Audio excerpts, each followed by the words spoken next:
So when you become aware of the present moment, and sometimes people realize when I talk about it, all of you of course know all this already, but there may be some tuning in through the media who don't know this yet. When you realize that that's all there ever is, your entire life consists of the now. It can only unfold in the now, which is now. Any emotion you feel, anything you think, anything that happens, any experience, it's all inseparable from the now. But the now to most people is an abstract thing and not interesting enough. So let's see what that means and let's make it into a meditation. So let's call this our meditation this afternoon, the journey into the now.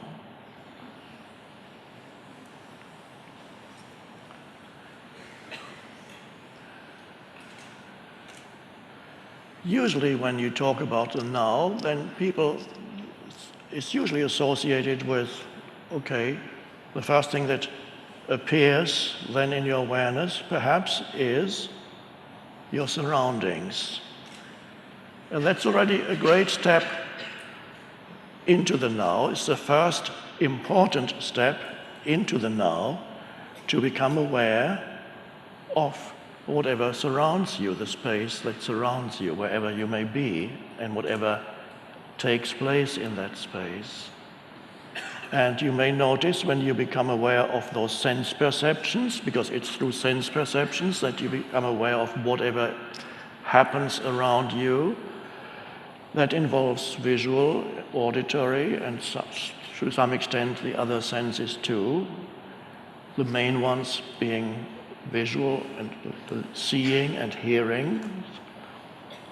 So as we enter the now, we become more aware of our surroundings. It's the first step into the now. And now, when you do that, and let's do that now, just not thinking I'm going to practice now, no, just become more aware of your surroundings. It's no practice, and it's not a doing, it's just an awareness arises of this room, the people in this room, the man sitting on the chair, talking, the lights, beautiful arrangement there. And that is the space of now. So what the word to use is you acknowledge what is. And close to acknowledging, you go a little bit deeper, you appreciate what is. What before you probably overlooked completely. And that's already a wonderful thing, and there are some people who are not yet ready to go any deeper than that, and that's fine.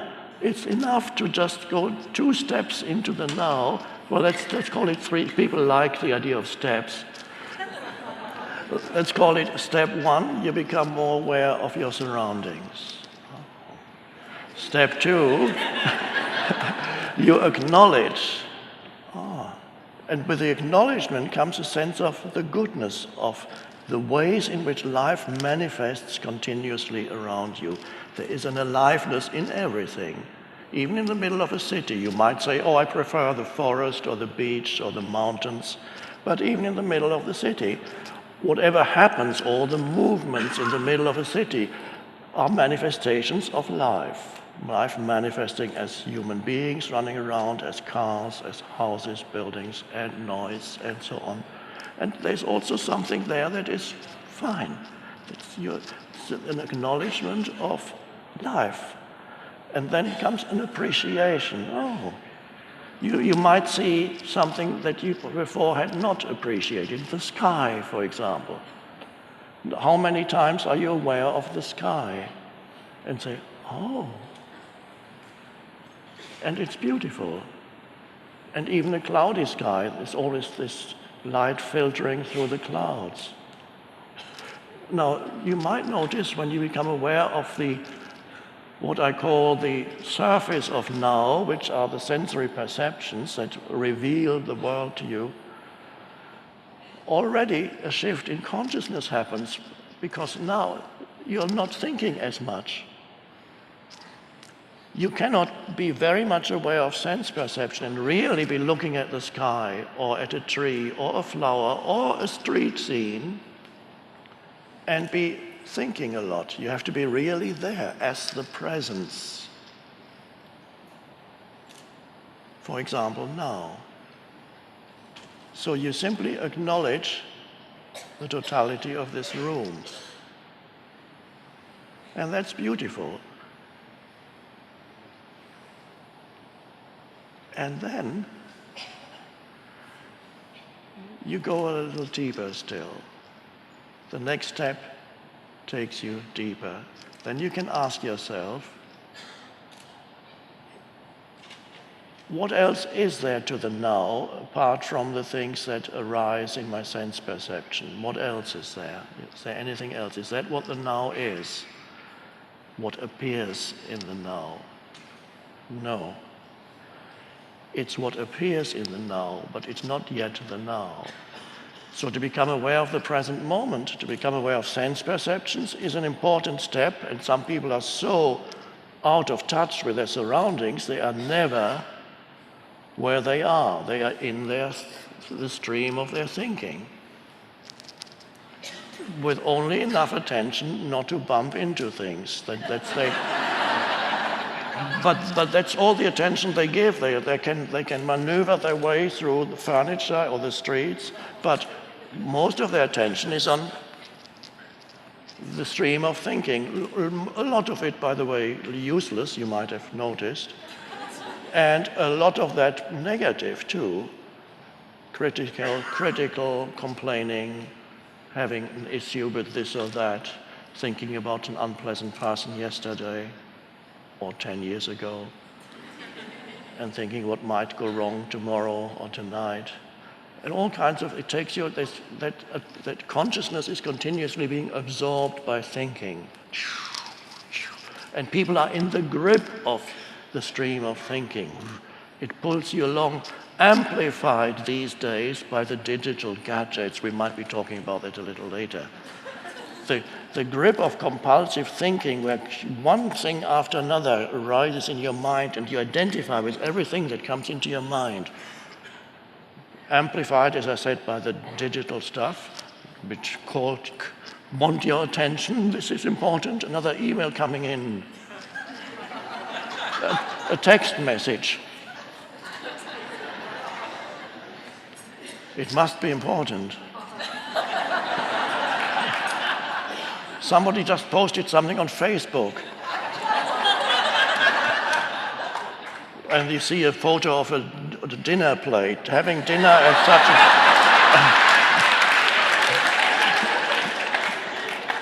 And of course, then you have to reply and you say, cool, it's great. And that absorbs all the attention, is continuously being absorbed. It was bad enough before the digital things, but now it gets amplified. More stuff in your mind, more stuff. And you're drowning in stuff. And I'm not meaning physical stuff. Some people also drown in physical stuff. But you're drowning in mental stuff.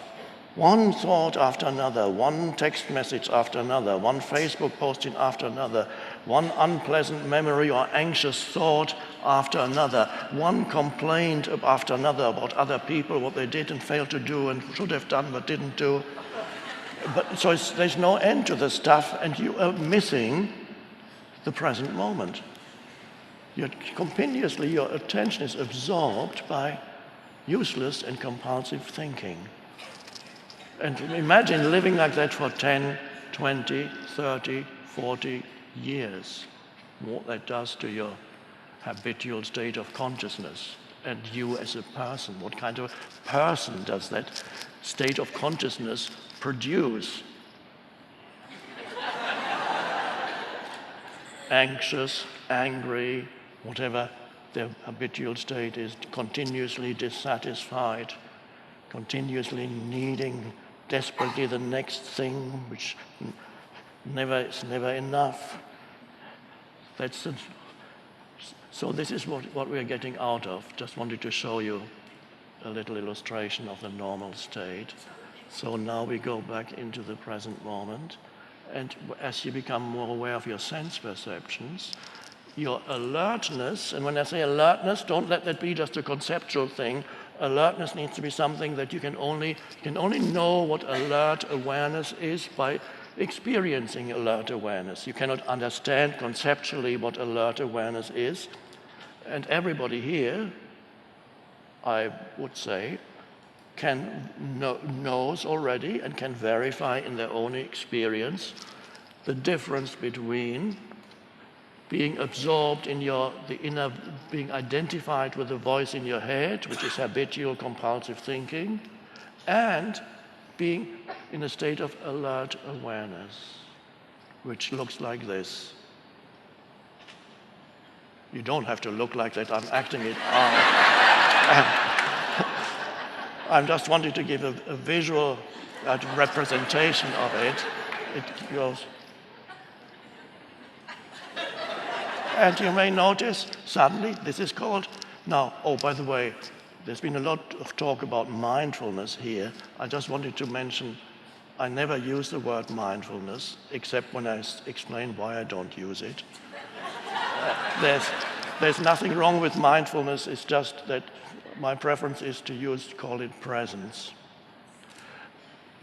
Reason being, to me, mindfulness implies that your mind is full, and we don't want that. So, but if you're very welcome to use, it's perfectly fine to use that word. It's just my preference is presence. So what arises here is presence. When you become aware of your sense perceptions, there needs to be less thinking and more presence. So thinking subsides with that alertness that arises, and don't let it just be words now as I speak. You can verify in yourself that there can be a subtle shift from being involved in thinking into suddenly being fully here with your attention. So little thought now, because you can't be fully aware and be thinking. Now the next step down into the now is, as you become more aware of your sense perceptions, you may also sense the simple but beautiful fact that you are alive. And how do you sense that? That sometimes comes naturally as thinking subsides somewhat, alertness remains, and you can feel that there is an aliveness pervading your entire body. Subtle, somewhere, but you can sense that in your arms, your legs, your feet, there is an aliveness. And that can become part of your experience of the now. So now you begin to be present, what we could call present within and present without. So you can sense your own aliveness. If you can't sense it, ask yourself, for those few people here, probably very few, who cannot sense the inner energy field of the body, what I call the inner body, I ask sometimes, if you close your eyes, hold your hands like this, and ask yourself, how can I know without looking or moving my hands whether my hands are still there? It's a funny question. How can I know without looking at my hands or moving my hands or touching anything, how can I know that my hands are still there? And at that moment, you cannot get a conceptual answer for that. You can only get an experiential answer by suddenly experiencing an aliveness inside your hands. And your attention has moved from thinking, has disengaged from the movement of thought, and is flowing into your hands. And in the same way, if you can feel your hands, you can feel your feet at the same time. And that you can feel the entire body as a subtle energy field. And that's a lovely place to be. And that you begin to be more rooted in the now. And you are present within and without. Being in the body, I call that sometimes an anchor for staying present. It can be helpful because the mind is the egoic mind, the unconscious mind is very clever, and if you don't especially as you begin to practice presence. If you don't have an anchor for the present moment, the mind will very quickly come in with a thought. And that thought could be anything, but it will claim to be extraordinarily important. And it will say, follow me. You need to think about this. This requires your immediate attention at 3:30 in the morning in bed. And that thought, of course, may proliferate into other thoughts. Anxious thoughts, regretful thoughts. What about my whole life? I have to work out my life. It's all been useless. What have I done with my life? What about my life? What is my life? It's a mental construct that you call my life, and you miss the actual life in the present moment. But so you need to know that your thought it's very seductive and hypnotic, and it will come in and grab your attention again if you don't know what it's doing. But if you know that this is what it's doing, then you can say, not just say it, you can just be aware that there's another thought that wants to come in. And at that moment when there's an awareness, you don't have to follow the thought. You can just allow it to pass through your mind, and then it's gone again. And then you can say, my choice is to have my attention in the body, and you don't even have to verbalize that. The choice comes, you know that this is your choice, and then you're no longer suffering from an unpleasant, sleepless night. You're actually having a wonderful meditation and not asking that this moment should be any different from the way it is. And you sense the aliveness in your energy field. That's your life. And the present moment, the aliveness of the present moment. And then perhaps, and now, we can go even deeper. Sense perceptions, acknowledging, appreciating, feeling the energy field in the body. All these things arise in the present moment. And have you missed anything? What is it that makes up the totality of the present moment? It is sense perceptions, feelings. There may be thoughts too, coming and going. You don't have to follow them, but they still come and go, some thoughts. And then there are spaces in between the thoughts. And this is extraordinarily important, to discover that there is such a thing in you as a space between one thought and another. So there's no longer an uninterrupted stream of thinking. Suddenly, you become aware of a space. And that feels extraordinarily good and powerful, and you feel then really you come to yourself. Not the self that has a story, not the self, the sense of self that is identified with your history, your personal history, but something that transcends your personal history, something that transcends also whatever arises in your sense perceptions. What is it, and the deepest level of now, and actually the essence of now, is this? What is it that enables you to be aware of your sense perceptions? What is it that enables you to have a thought? What is it that enables you to feel your body? So there's something else there that's not a thing, and we could call that your presence, or we could call that the space of awareness, or we could call that consciousness itself. And the most wonderful thing in your meditation is the discovery of yourself not as a person with a limited history, that dimension still exists, but there is a deeper dimension in you where whatever happened to the person, good or bad, is transcended and becomes irrelevant.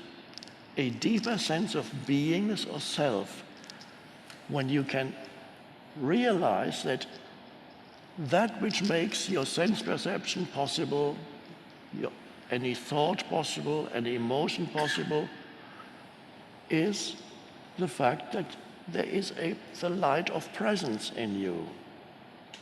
In that light of presence, you perceive this room. In that light of presence, a thought comes and goes.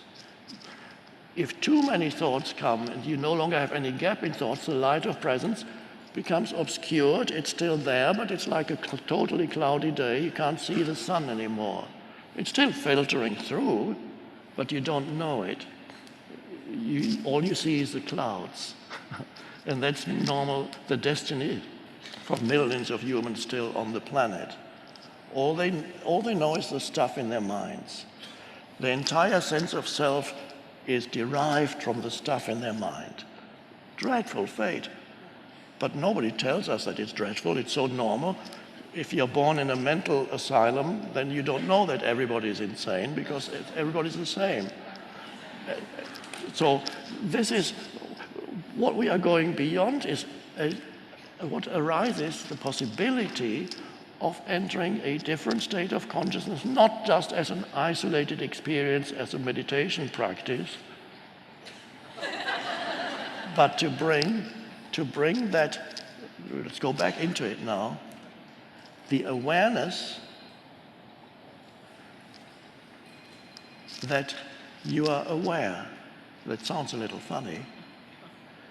Can you be aware right now that everything that you perceive or think or feel can only be there because you are there as the space for it, the space of awareness in which that arises? Another question one could ask to point you to that inner reality is to ask, what does it feel like to be you without taking recourse to memory? To be you now, not remembering your story. It's only a story in the mind. But what does it feel like to be you? Now there's no conceptual answer because I'm asking about an actual experience or realization right now, here, now. What does it feel like? What is the essence of who you are? Can you sense your own presence? Now, when I say your own, it's not totally correct. It's not yours. But let's just put it like that for a moment. Can you sense the very presence that is the essence of who you are? And it has no form. It is just spacious awareness.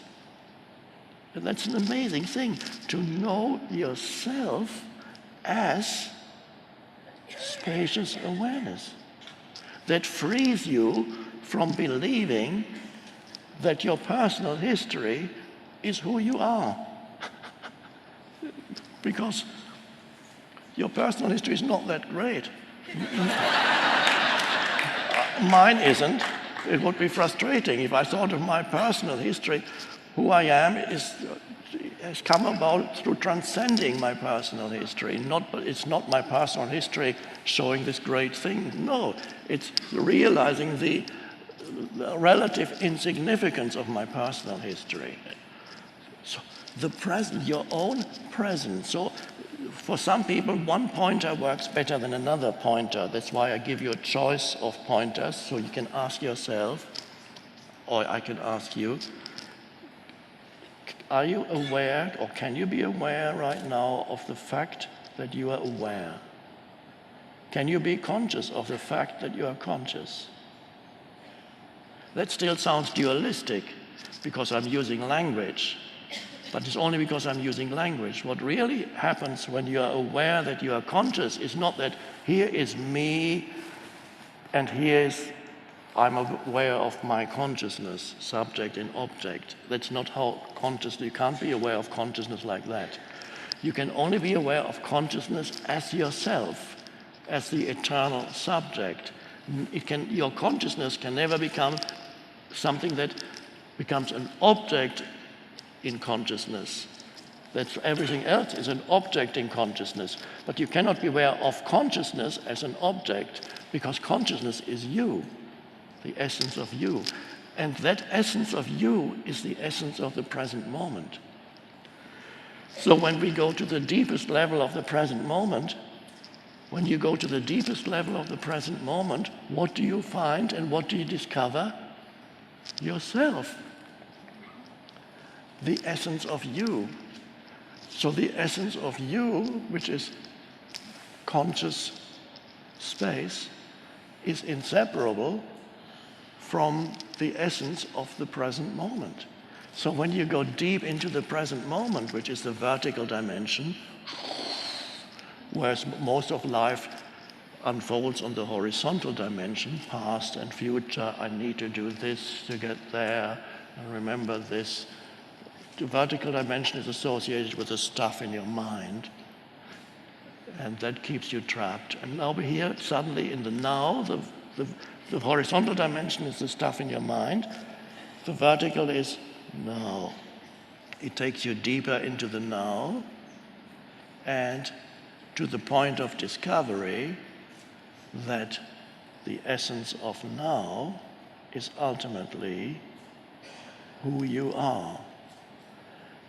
And this is a wonderfully liberating realization, because it frees you from a false sense of self.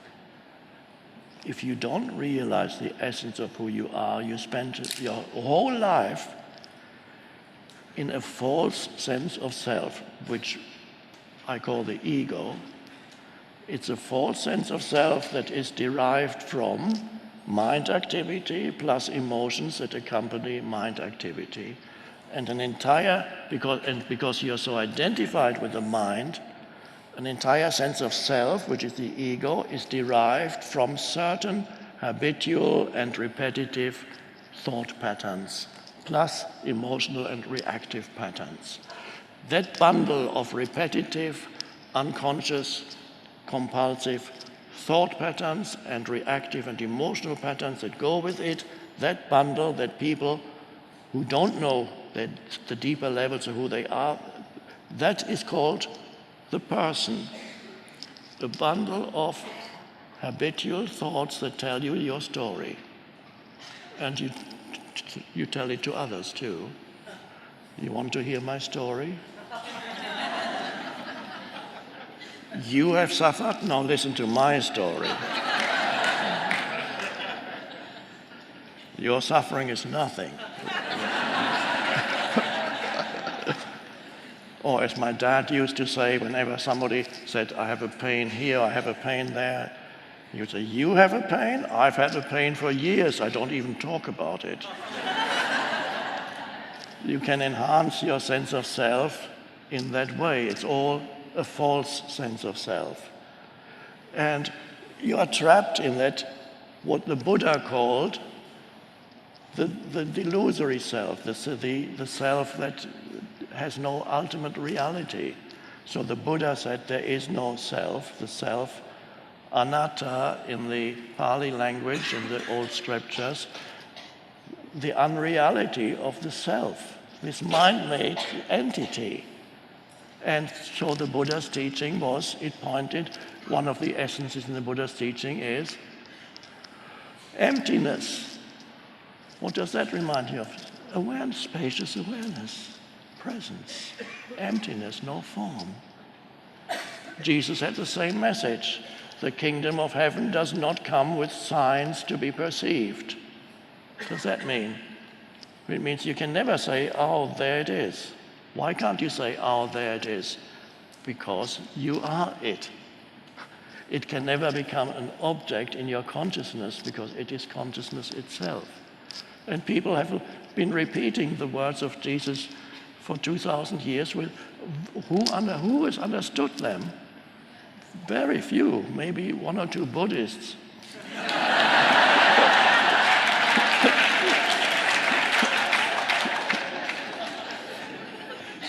So this is the secret of life, and it's so simple to know who you are. Know who you are beyond the surface self.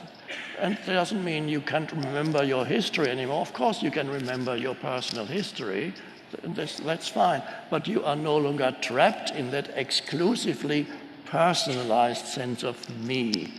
It's such a frustrating way to live, with just in this little me.